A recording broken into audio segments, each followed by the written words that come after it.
child's nonsense. But the child still said seriously, as long as we support candidate 3. This statement froze the smiles of the uncles because their father had just asked for their opinions. Candidate 2. In the end, that threw them all out of the room. The uncle was the first to mock, claiming candidate 3 has always been in last place. He is bound to be out. Unexpectedly, the child responded with an idiom. Have you heard when clans clash, the fisherman wins? This shocked the old tycoon in the room. He hasn't made such bold predictions. His most neglected grandson surprisingly has such insight. Then he left amidst the confusion of the crowd. Just as Dajun had left, the secretary received a call urging them to check major news. Indeed, the news showed the top 2 candidates fighting each other. The second uncle rushed to the old chairman's room. He found the old chairman had also seen the news on TV. The secretary rushed out to stop Dajun's car, saying the chairman wants to see him right now. This was already expected by Dajun. Remember all of the future? Grandpa asked Dajun why support the third candidate. His current support rate is not the highest. Where the fishermen gains from their fight. They told Grandpa we should be fishermen. The top 2 candidates already have major corporate backing. Their battle might end in mutual destruction. If we support the third candidate, we can reliably be the final winners. Grandpa stood up without a word. He said as long as Dajun could solve it, he would give him a reward. Do you know another saying? When the gate burns, fish in the mold suffer. How can a small fish be a fisherman? Dajun was puzzled. Later that evening, he saw a magazine. He finally grasped what Grandpa meant. Now Korea's chip sector is like that. How to fight back is Grandpa's biggest headache. As their semiconductor production at Shenyang Group suffers in global competition, it can't beat the US or Japan. The lack of edge globally is what Grandpa wants fixed. He hurried inside to call Grandpa. He learned Grandpa had flown to Dubai for a contract. After asking about the return day, it was the day Grandpa died last time. He rushed out to find a phone and called the police, claiming the next day's plane would explode. But the police didn't believe him. They thought it was just a child's prank. With no choice, he braked the rein to Grandma's. He told Grandma he needed to call Grandpa, but due to Grandpa's busy schedule, a bodyguard answered the call. He asked the bodyguard to tell Grandpa that he already knew the answer to the last question, and also to make sure to tell Grandpa not to fly that day. Surprisingly, the bodyguard who wrote it down hadn't find that note no matter what. Grandpa's plane had already taken off. Dajun was restless at home. He even fought his brother for the remote, waiting for news. In the end, the news didn't come, but he got a call from Grandma. The entire family gathered at Grandpa's house. It turned out that the plane had indeed crashed. After confirming the passenger list on the plane, the whole family instantly fell apart. Just when Dajun thought he hadn't changed his fate, suddenly, Grandpa burst through the door. Is someone dead somewhere? The scene of despair instantly turned into a sea of joy. Everyone gathered around to ask what was going on, but Grandpa didn't have time to explain. He simply shot a meaningful glance. Dajun hurried upstairs. It turns out he survived the plane crash. It's because he found the note Dajun left on the plane. Smart Dajun didn't directly state that the plane would crash. She told Grandpa it's the acquisition today, the deadline for the chip company. If Grandpa can't return by 5 p.m., he would permanently lose the chance to acquire the company. Grandpa looked at the note thoughtfully. He decided at the transfer hub to switch to the earliest flight back to Seoul. This is also how Grandpa avoided the disaster. Dajun's consistent foresight made the wealthy Grandpa shudder. He couldn't help but question Dajun persistently. Do you know the future? Answer me fast. Dajun claimed he just guessed Grandpa's thoughts. He knew Grandpa faced a minor dilemma: how to tackle the whale of a problem. It's a task for himself. He reflected Grandpa's worry about the uncertainty of the acquisition and offered unconditional support. Clearly, Grandpa liked Dajun's answer. Next, it was time to reward Dajun. But Dajun told Grandpa he didn't want money. Might lose his word. He walked to the map and asked Grandpa for a piece of land. Looking at that barren land, tycoon Grandpa asked no more. And he brought Dajun in front of his children, starting today's family dinner. Dajun's family were dining together. Prepared the utensils for them. Everyone present was instantly stunned. Keep in mind, years ago, Dajun's dad broke family ties and was cast out by the old tycoon for years. No one expected Dajun's return would restore his place, but tycoon Grandpa didn't know. Getting a foothold was just the start of Dajun's revenge. His aim was to claim the whole tycoon family. To serve everyone in the family well, Dajun knew each family member's quirks by heart. His high professional standards made young master admire him, yet behind the glamour, there were countless hidden struggles. Privately, he had to do all the dirty work. If a toilet's fixed late, it might lead to the man mocking him coldly. The young master often used him as a punching bag. He would even pour hot water on his head. The whole family's sudden rage. His life was about to change. To hide the firm's false books, Dajun was secretly sent to relocate. Everything was going smoothly. Just as he was set to head home, he was pursued by a group of thugs. To his shock, the mastermind was his old lackey. Obviously, someone in the chamber wanted him gone. With the gunshot, Da-jun met his end. But when he fell into the sea, he survived. Instead, he traveled back 20 years, and he unexpectedly became the youngest son. Today is Grandpa Chebil's 60th birthday. The family rushes to celebrate with him. The head of Shenyang Group, Chen Yanzhe, the legend who had been gone for years, appeared before him. Da-jun stepped up to stop the old chairman. The founder of Shenyang Group I knew. Is that Chairman Chen Yanzhe? This is just unbelievable. Everyone was surprised at Da-jun's strange behavior. The chairman looked at this unreasonable. Because he was born to his least competent son, Rama hurried to comfort him. You're the little grandson of Shenyang, Zhou Quan. An 8-year-old child carries in him a 35-year-old soul. Plus, he knows the next 20 years, all things yet to come. You can imagine his chaos in Korea, bloodshed and turmoil. In just over a decade, Da-jun has grown up. The barren piece of land he made grandpa buy was unsurprisingly seized by the government, instantly gaining 24 billion. The entire sum to Da-jun. Upon hearing this news, Da-jun's second uncle couldn't stay still. He warned eldest brother to be cautious. At just 20, Da-jun already has such exceptional money skills. He is favored by the tycoon. But eldest uncle didn't take the young kid seriously at all. He saw 24 billion as grandpa's pocket change for his grandson and thought there was no reason to fuss. But sister warned eldest brother this cash might be a test from the tycoon to assess Da-jun, and the results could very well disrupt the current distribution of assets. This stirred a slight anxiety in the hearts of the three. David also reached his dad's studio. He knew Dad didn't care for tycoons. He had no interest in wealth battles. 10 years ago, he had persuaded his dad to buy the rights to a movie and told him it would definitely be a hit. But Dad said a movie about being home alone at Christmas would never sell. Yet, David insisted he believed in his gut feeling. Sure enough, the movie didn't just sell well, it got international awards too, and Dad used the profits to buy an entire office building. He wanted Dad to join him in the US because he wanted to attend a film festival. There's a movie he believes in that he wants Dad to invest in. With prior experience, Dad trusted David's judgment completely, so he took him and flew to America. But David accidentally knocked over a donut that an old man had bought. The old man jumped and anger ran away. That shout made David hear the Korean accent instantly. But after the old man grabbed the donut, he ignored the fellow countryman Bon and directly demanded of David a pat of $10 million. David replied, I may be rich, but I'm not stupid. A donut is worth at most $1. How can I give you 10 million? But the old man told Chen he's off to invest at the film fest, and before each investment, he must eat a donut. This ensures success every time. The ruined donut now means a loss of 10 million. Chen was left speechless. Just as Chen was in disbelief, the old man brushed off the dust from the donut and took a big bite. He claimed his investment today was sure to succeed. At the film festival, Chen's target was clearly set on Titanic. He knew this movie would take the world by storm. Dad wanted to know why Chen invested. Chen was momentarily lost for words. At that moment, a few people ran into the old man discussing with the lady boss. The old man was also investing in Titanic. The lady boss asked if he hadn't eaten a donut. She looked as if she were Leo's aunt. How could the box office do well? But the old man told her to read the plot. On a huge cruise ship, a rich girl falls for a poor boy. That's a middle-aged fantasy. The tragic ending will also draw tears from countless girls. It's tough not to be popular with such varied fans. Da-jun was deeply impressed by the analysis. But William relies on his keen insight, and Da-jun saw the folder William was holding. This reminded him he'd be famous. William Wu, with a business master's from Harvard, he wanted to enlist William's help to maximize his assets. The next day, Da-jun sought out William, but he was unwilling to do business with the 20-year-old rookie. Da-jun saw him watching the World Chess Championship. He suddenly remembered this moment felt new. The showdown between AI and the chess champion. He already knew AI would win. He thought machines couldn't comprehend human thoughts. Da-jun directly made a bet with him. He wrote his phone number on a napkin, saying if the robot wins, please contact me. To his surprise, William shrugged it off. The result turned out just as Da-jun said. I defeated humanity for the first time. When he realized this and picked up the napkin, the phone number was already soaked with water. He walked outside looking for Da-jun. To his shock, Da-jun stood before him. The two of them went to the park. William asked how he knew Deep Blue would win. Da-jun said he has had a remarkable intuition since childhood. He then stood up and told Uncle he wants his help with funds. Uncle looked at Da-jun dismissively.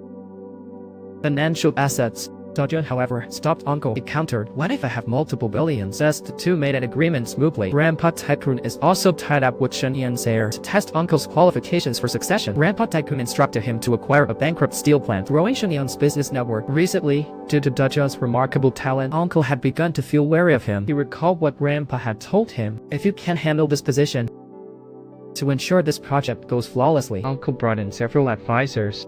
But he suddenly learned of the value. 300 billion steel plant, it jumped straight to 500 billion. This was led by a foreign investor. Uncle felt alarmed. On the flip side, talks just wrapped up as one of reporters rushed in. They wanted to chat with this financier, foreign conglomerate. Little did they know, it was the investment mogul, Wu Shizhong. Reporters started to question, is the 500 merger real? Wu Shizhong stated, all of the above is true. I have already signed for the steel mill. Meanwhile, in another office, Uncle and his elite team were analyzing Wu Shizhong. Why did Chen Yochun suddenly show up? So he sent someone after Wu Shizhong. No matter where he went or whom he met, everyone must come back to report. Old man Tycoon also found the situation too strange. He once again suspected his grandson Durian. A son is always a son, but a grandson feels distant. That night, Hao Shizhong went alone to a hidden spot. The person he saw was Durian back again. He wondered why Durian competed with his uncle, and the 500 billion price was clearly too high. Durian did not respond. Instead, he fixed his gaze on the building of Shenyang Group. Wu Shizhong suddenly realized the boy before him was not after the steel mill. His true target was the entire Shenyang Group. Faced with this unpredictable situation, he asked Dylan why an investor popped up in the steel deal. What are his thoughts on this overseas investment firm? Dylan didn't hold back either. He told Uncle straight away, if the steel company is taken by Grandpa's rival, better to be bought by a foreign firm. However, Dajun didn't notice after saying this. Second uncle looked at him with a strange gaze. After days of quiet sleuthing, he discovered that Dajun and William Wu were very close. William Wu's backer was most likely Dajun. The next day, Dajun and William Wu discussed the acquisition at their hotel. They received a flower basket sent by a free writing device inside. Their entire conversation was recorded and played back on Grandpa's desk. Then Grandpa got it. Could it be that the owner of this game is his grandson Daniel Chen? But he's not one to give up easily, so he sent for William Wu to come to his office. He cut to the chase. He asked if he had taken Daniel Chen's investment. William Wu spoke frankly. He did accept Daniel Chen's investment, but not for Han Steel. It was for acquiring a small book-selling website. He even had an argument with Daniel. He said buying this site was like throwing money into the sea. Why about the US firm? Why are they acquiring Han Steel Corp? William Wu said he was originally just seeking chances in Korea. He happened to find this one. He reminded Grandpa that it's not just him and Grandpa acquiring Han Steel Corp. The British group also suddenly joined the bid. The British group, despite having cut off funds. Who's backing their funding? After William Wu mentioned the name, both of them were shocked. It turns out that behind the British group, his second son Danny Chen. Since the merger's not begun, there's time for all. But the old tycoon said it's not needed.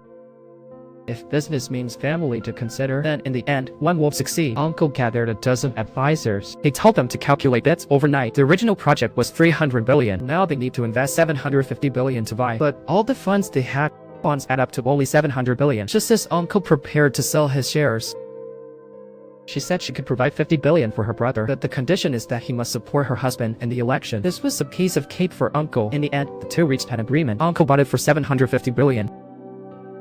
At the table, the eldest felt uneasy, but the father didn't say a word. He just asked the daughter-in-law to bring him hot soup. When the daughter-in-law served it to him, the head of the family saw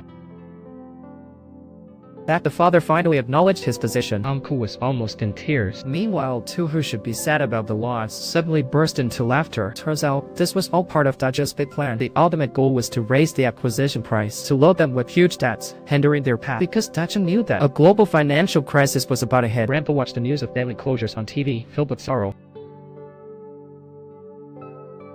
Soon, the global financial crisis fully erupted. Due to prior debts, Grandpa's company suffered unprecedented blows. Dajan also lost his composure after seeing a report. He slammed a pile of materials on William Wu's desk. Dajan commanded him to swiftly acquire Real Auto. This was Dajan's first major slip since arriving. This also puzzled William Wu immensely. There are plenty of companies like Real Auto. If this acquisition fails, there are countless others. But Dajan had to reveal the necessity, the true reason to buy Real Auto, to preserve the head of this family. This reason made William Wu bemused. Dajan's security and planning had always earned trust. It formed the basis for his trust. Now, spending trillions to acquire Real Auto was just to retain the workforce. This clashed with core capital principles. They had little reason to keep working together, but William Wu never expected that no matter how furious he got, Dajan stepped to being a worker, even willing to step from back to the front, directly to bargain with Grandpa. In fact, Dajan did this to save his mother. In a past life, Dad worked at True Auto. He was harshly laid off by the firm, then beaten brutally while protesting at the square, finally made his mother see the news, and collapsed, leaving the world forever. He only cared about amassing wealth. His goal was to acquire True Auto during an economic crisis, thus fully severing his mom's misfortune. When Dajan returned home, Grandpa was not home at that moment. Cousin said the president got involved in True Auto's buyout and urged Grandpa to merge the auto firms with True Auto, then handed over to arch-rival Dinghy Auto to manage. In the name of gains, both lose. Unity means survival. Just a simple piece of news. Dajan saw a new chance to succeed. He quickly went to find Wen Shixuan, but now he had turned back into As the scene shifts, William Wu was seated opposite Dajun's grandpa and crafted a plan to keep their audit output and still suggest buying true car. But grandpa had countless ideas by now, yet none could save the self-produced cars, so he thought Wu was capitalizing on this. But the other side gave an unbeatable reason. Initially, to buy the steel firm, Uncle raised $75 billion through the group. Now, the group is in a financial crisis. The other party threw out $2 trillion. How could that not tempt grandpa? But this also made grandpa weary immediately, because he didn't grasp what they wanted. Little did he know Wu seemed ready. He said it was the major shareholders' demand and quoted something grandpa once said, "This is the right way to do business." Only Dayan would know such words because just 2 days before, Dayan had asked him the same question, and his answer was exactly this phrase. Now with $2 trillion, grandpa could finally stand up to them. He also refused to merge with Great Britain Auto and demanded more aid from the president. And he guaranteed that during his term, he'd provide a pleasing report. Thus, True Car's acquisition was a success. Grandpa publicly suggested retaining all workers, and Dayan's real father was revived. Everything seemed to move as Dayan hoped. He wanted to ease his birth mother's worries about rent. He bought all the run-down homes nearby. Just as he was feeling joyful, ready to give the contract to his mom, his gaze froze instantly. At his mother's door hung a white lantern. With an unbelievable feeling in his heart, he slowly walked inside, ignoring the people around him completely. His eyes locked onto a photo on the stand. That his mother had taken her own life. Dajun knew that his mother would never do that. There must be some hidden truth. He went to the small cafe his mom ran. He lifted the sign and smashed the glass door. After entering, he rummaged through the place. He knew his mother had a habit of keeping books, so he focused on finding the ledger. He recalled wanting to attend college back then, but he couldn't go due to lacking funds. He watched his past self leave sadly. Dajun could no longer hold back his emotions. His mother must have lost hope over financial matters. He regretted not coming sooner this life. Back in the car, organized with details on Shenyang tech stocks, and he looked through all his mother's past books. He outcome that she had borrowed a lot of money to buy the stock, but his usually thrifty mother, why borrow money for stocks? The only lead is Shenyang tech stock. He went to the library for info. He found Shenyang tech stock was odd. The price started rising steeply from the opening. But suddenly, one day, it dropped sharply, then was suspended. Jace Ray rose. He went back to discuss with Wu. He told Dayan, what was stranger about this stock is that 998,122. Making a huge profit, so he had people look into this pharma firm. The masterminds were all from Shenyang's finance team. They had long planned to liquidate. Shenyang Tech was liquidating, but they had to share good news first to get uninformed investors to rush in. Then the stock price would shoot up and sell out the day before the company filed for bankruptcy. After successfully gaining 90 billion, then released the bankruptcy news. After Dayan investigated this fact, he was extremely angry. He got to Grandpa's office. He asked if Grandpa really did that. But Grandpa said he only made the least damaging business deal. Then Grandpa asked him, aren't you bored with the business?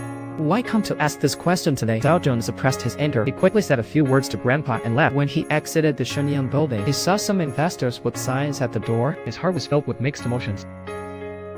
Seemed to see his mother's figure. He couldn't believe his eyes, so he quietly followed behind. He saw Mom glance at the Shenyang ad on the tall building. Then she looked down at her warm clothes and shoes. As if she had made a resolve, she ran towards a bus.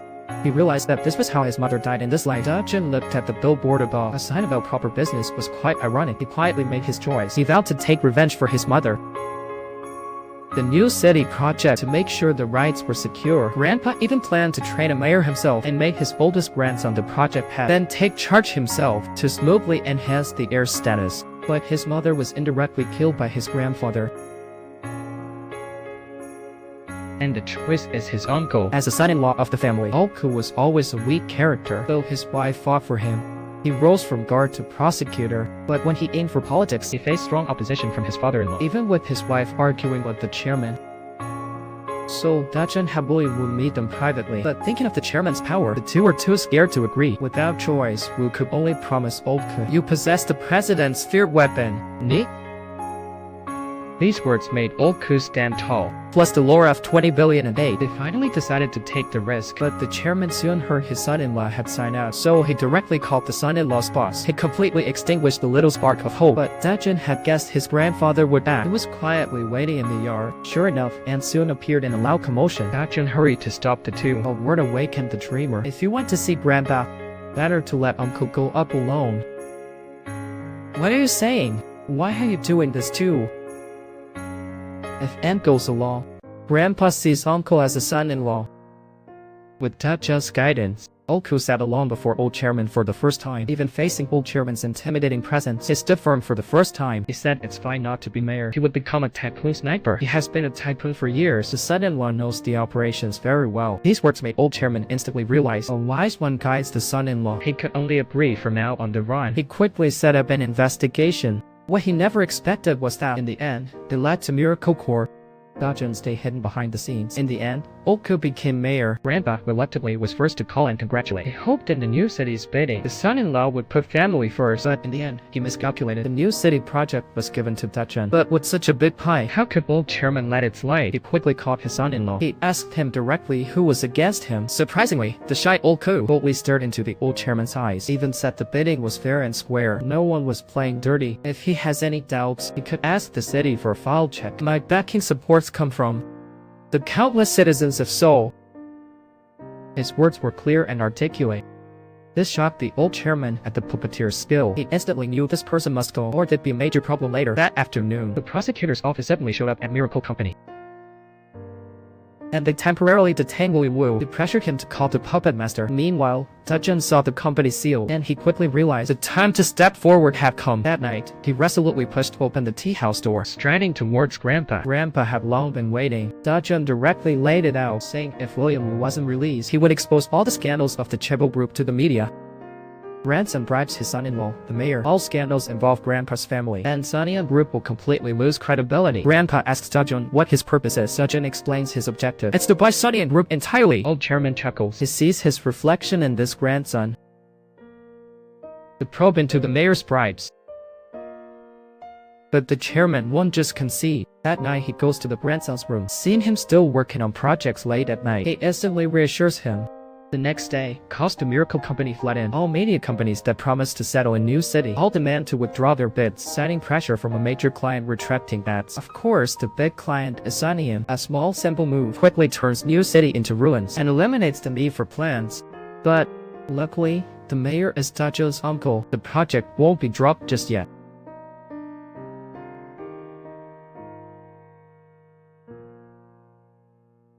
They will hand over the project to a capable company, and this company